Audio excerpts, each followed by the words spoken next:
De la prison à la gloire, telle est l'histoire du frère Clément Eglo. Mon nom c'est Clément Eglo. Je suis expert en gestion des politiques économiques. Aujourd'hui, directeur général d'une structure de microfinance. Et avant tout propos, je tiens à signaler que cette terre de transfiguration, ce ministère est un endroit où le Dieu Tout-Puissant opère. Ici, il y a un Dieu qui élève de la poussière à des sommités de gloire formidables. Ce monsieur évolue avec plusieurs codes à son arc. Si l'on lui disait que sa vie allait chambouler et il va vivre la misère sur terre, il ne croira pas. Il y a cela 5 ans, un peu avant 2017, j'avais plusieurs activités. J'enseignais au niveau supérieur, j'avais une entreprise agricole, j'étais aussi dans le transport, j'avais plus de 10 motos en circulation et je gérais aussi une petite structure de microfinance en privé. Mais du jour au lendemain, les choses avaient chamboulé et puis je m'étais retrouvé en prison pour de rien du tout. Et en prison, j'ai traversé beaucoup de difficultés. Dans sa cellule de prison, Dieu va le rencontrer comme Saul sur la voie de Damas. Et lui qui était athée va tourner son regard vers le Seigneur. Et j'avoue que c'est en prison que j'ai rencontré réellement Dieu. Avant, j'étais vraiment un athée. Je niais même l'existence de Dieu. J'ai rencontré Dieu comment? Un jour, un léger sommeil m'a pris et je voyais défiler, comme sur un écran, dans ce léger sommeil, une écriture. L'écriture disait quoi? Je lève les yeux vers les montagnes d'où me vient le secours. Le secours me vient de l'Éternel. Moi, je ne connaissais pas les Écritures. La Bible, c'était même quelque chose que je ne touchais pas. C'était un tabou, en quelque sorte. Mais je me suis réveillé, j'ai dit, mais c'est quoi? Je me suis encore endormi et je vois une deuxième écriture, je vois Exode. L'écriture défilait Exode. Je ne comprenais rien. J'ai appelé mon épouse et j'ai dit, ah, j'ai vu quelque chose. Que ça là, je n'ai jamais vu. Je lui ai expliqué ça. Elle me dit, ah non, tiens, c'est une écriture biblique. C'est le psaume 121. Et l'explication des autres, ça veut dire la sortie. Donc quand elle m'a dit ça, ça m'a rassuré. Je me suis dit, quelles que soient les difficultés que je serais en train de rencontrer dans la prison, elle dit la sortie est certaine. Au moment où il était en prison, sa femme courait dans tous les sens pour qu'il retrouve la liberté. C'est cette recherche qui l'a conduit sur la terre de la transfiguration de Christ. Le ministère originel de l'homme de Dieu, le prophète, et le frère d'Assoba, un lieu que Dieu va utiliser pour sa libération. Elle m'a aussi dit qu'elle est en contact avec un homme de Dieu qui prie pour moi. Et un jour, elle m'a envoyé son numéro. Incroyable, juste parce qu'un homme de Dieu a parlé et Dieu a raccourci en 3 jours la durée de sa paix.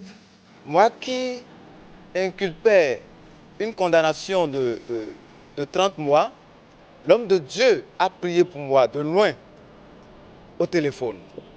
3 jours, je vous dis 3 jours après cette prière de l'homme de Dieu, les fondations de la prison se sont renversées et ébranlées. Et 3 jours après, j'ai retrouvé ma liberté. Je faisais 22 mois, j'ai retrouvé ma liberté et je suis sorti de la prison. Je rends vraiment grâce à ce Dieu, le Dieu Oriditi, qui opère tout miracle. Une chose est de sortir de prison, mais l'autre chose est cette question qui taraudait son esprit. Qu'est-ce que sa vie deviendra? Mais le jour de son témoignage, l'oracle de Dieu, le mandaté de sa génération, le prophète Ulfrid d'Assoba, va parler sur sa vie. Je rappelle que lors de mon premier culte, après la sortie de la prison, lors de mon premier culte, quand je témoignais pour ma sortie, pour le miracle de sortie de prison, l'homme de Dieu, je me rappelle très bien aujourd'hui, l'homme de Dieu lançait une prophétie sur ma vie. Il disait, à compter de ce jour du témoignage, il disait 3 ans après ma sortie de la prison, que Dieu va restaurer complètement ma vie. Jésus sur la croix a déclaré tout est accompli. Parce que vous avez traversé le Jourdain. Je commande que votre vie soit de croix.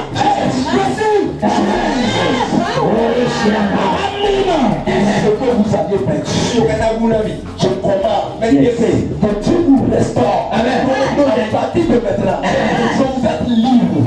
Je déclare votre finance libérée. Sa connexion au trône du Dieu vivant, à la tête de la transfiguration de Christ, il va conduire Dieu à faire les miracles terribles dans sa vie. Le premier, c'est son casier judiciaire. Après cette grande victoire de sortie de prison, il y a un deuxième miracle que Dieu a fait dans ma vie. Parce que quand vous sortez de la prison, pour une condamnation supérieure ou égale à 3 mois, c'est que votre casier judiciaire est d'office entaché.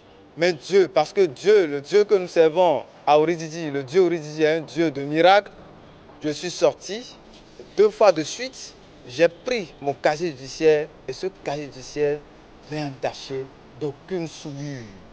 Je rends grâce à ce Dieu. Et ce casier judiciaire, le voici. 2 fois de suite, j'ai pris le casier judiciaire 2 fois de suite. Et le sang qui a coulé à Golgotha, ce sang de Jésus qui a coulé à Golgotha a effacé toute souillure qui aurait entaché ce casier judiciaire. Aujourd'hui, mon casier judiciaire est encore clean. Et vous-même, vous savez, pour des postes de responsabilité, donner le casier judiciaire est une pièce cardinale. Donc Dieu vraiment a fait un miracle. Waouh, quel miracle! Regardez encore l'état de son casier judiciaire.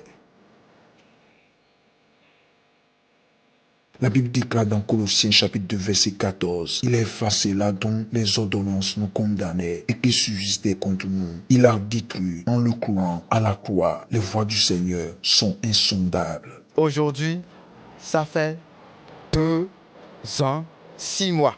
Il y a de cela quelques mois passés, il y avait un poste en vue, un poste de directeur général en vue pour une structure de microfinance. J'ai un ami qui m'avait filé l'information. L'ami aussi voulait vraiment que j'accède au poste. L'ami connaît quelqu'un, un membre du conseil de l'administration. Donc, l'ami est entré dans la danse pour que le poste me revienne. J'ai déposé. Effectivement, en fin de compte, les gens ont exigé 15 ans d'expérience professionnelle. Je n'avais pas réuni la totalité des 15 ans, mais malgré ça, j'ai déposé le dossier. Je n'ai pas été sélectionné, mais le Dieu que nous servons ici est un Dieu vraiment de miracles. Il y avait 3 personnes qui avaient été retenues. Et dans le lot des 3, je connais quelqu'un.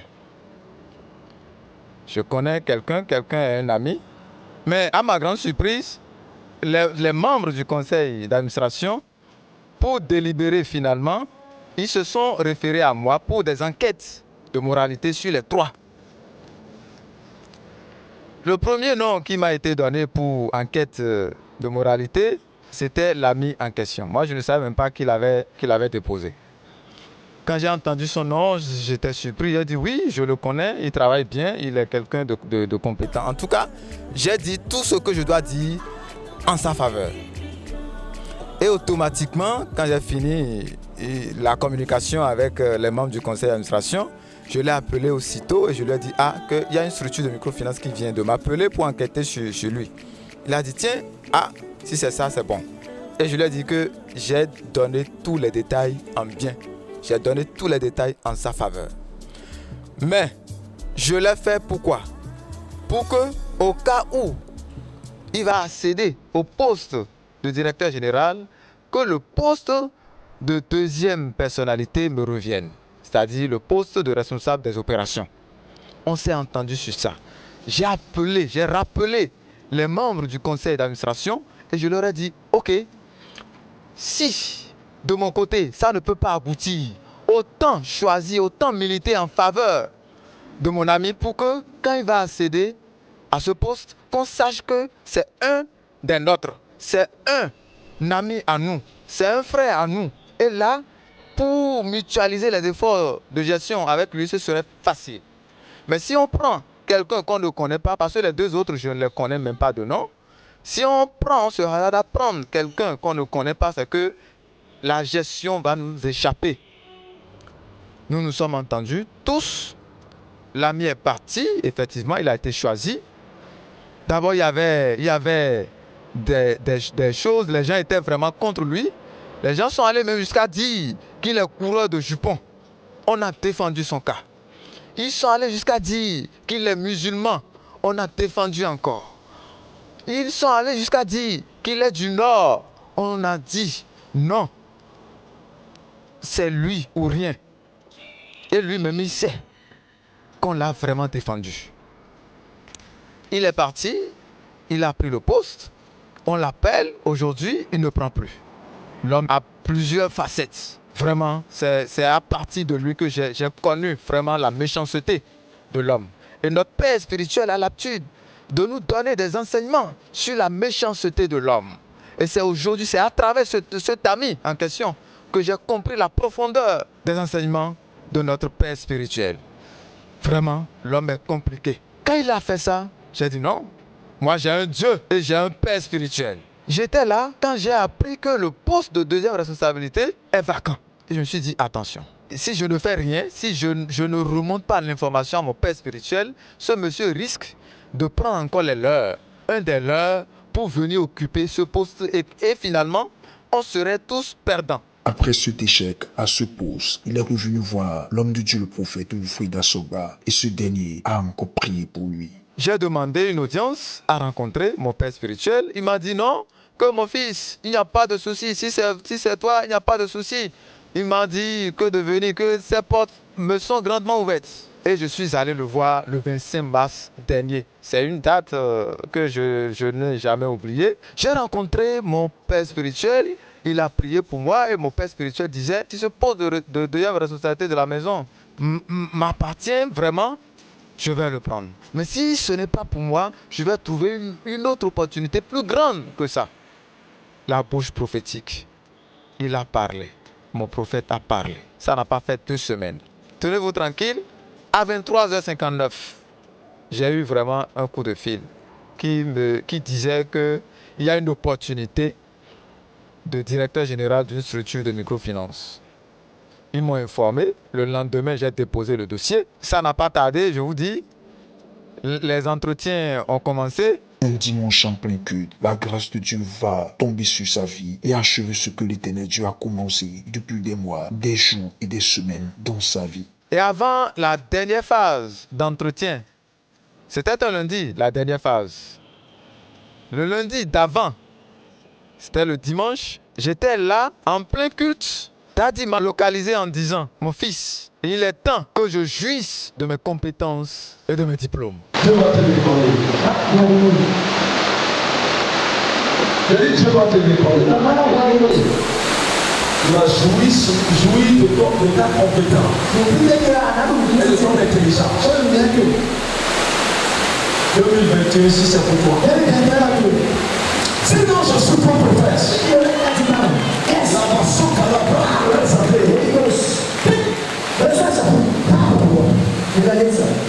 la puissance de Dieu.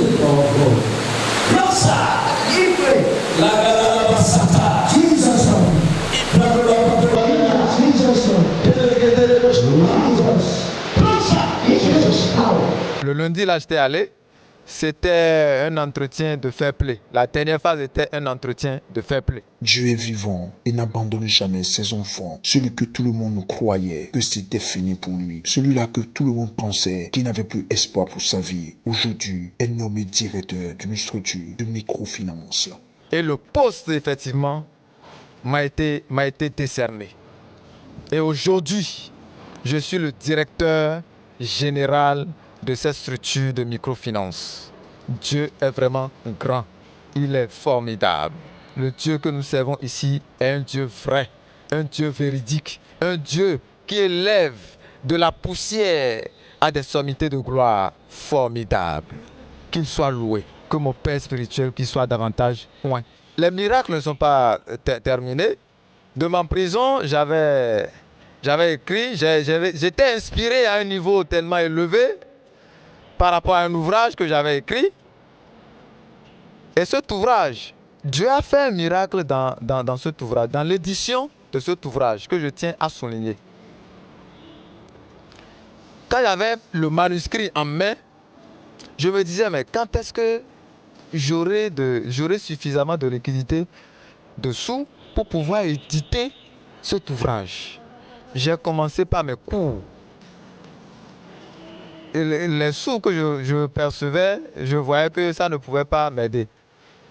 J'ai commencé aussi par des conférences que j'animais sur l'ouvrage.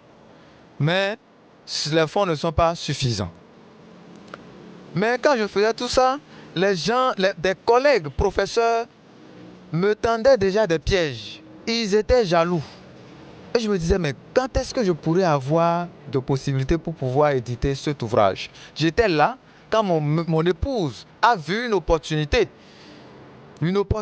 d'édition gratuite. Et moi qui réfléchissais comment je vais faire pour éditer mon ouvrage, nous avions pris part cette opportunité d'édition gratuite. Notre Dieu est un Dieu vraiment formidable. Et nous avons écrit et ils nous ont donné les astuces pour l'auto-édition. Nous avons rempli les formalités par l'Internet et on a fait le travail. Et aujourd'hui, mon livre a été édité avec un numéro référencé. Monsieur Églo Clément manque de mots pour rendre grâce à Dieu pour ses bienfaits dans sa vie. Je bénis le Seigneur pour la vie de mon père spirituel. Et je remercie vraiment Dieu pour tout ce qu'il a fait pour moi, pour tout ce qu'il a commencé, je vais dire, parce que mon père spirituel a dit que ça n'a que commencé, qu'il y a encore beaucoup de choses à venir. C'est un Dieu qui élève de la poussière des sommités de gloire, comme je l'ai dit. Et j'invite tout un chacun, ceux qui sont ici et qui sont en train de douter, les jeunes qui sont là et qui sont en train de douter encore, je vous dis de vous accrocher à Dieu Tout-Puissant, le Dieu que nous servons ici, dans l'honnêteté, dans la transparence, dans la confiance. Nous devons marcher selon ses pas avant de pouvoir bénéficier de ses grâces. Ceux qui me suivent de loin, je vous invite massivement. Le Dieu que nous servons ici est un Dieu grand. Le Dieu que nous servons ici est un Dieu de vérité. Le Dieu que nous servons ici est un Dieu qui est capable de donner solution à vos problèmes. Tout ce que vous vivez, tout ce que vous traversez comme difficulté, la solution c'est ici. Je vous en prie, venez massivement pour goûter aux grandes bénédictions que nous sommes en train de goûter ici. Merci Seigneur. La Bible déclare dans Psaume 121, verset 4, « Voici, il ne sommeille ni ne dort, celui qui garde Israël. » Ce Dieu qui a changé la vie du frère, Églo Clément, est toujours disponible pour vous. Mettez votre confiance en lui et venez chercher sa face sur la terre de la transfiguration de Christ, le ministère Oridji, et il répondra à tous vos besoins.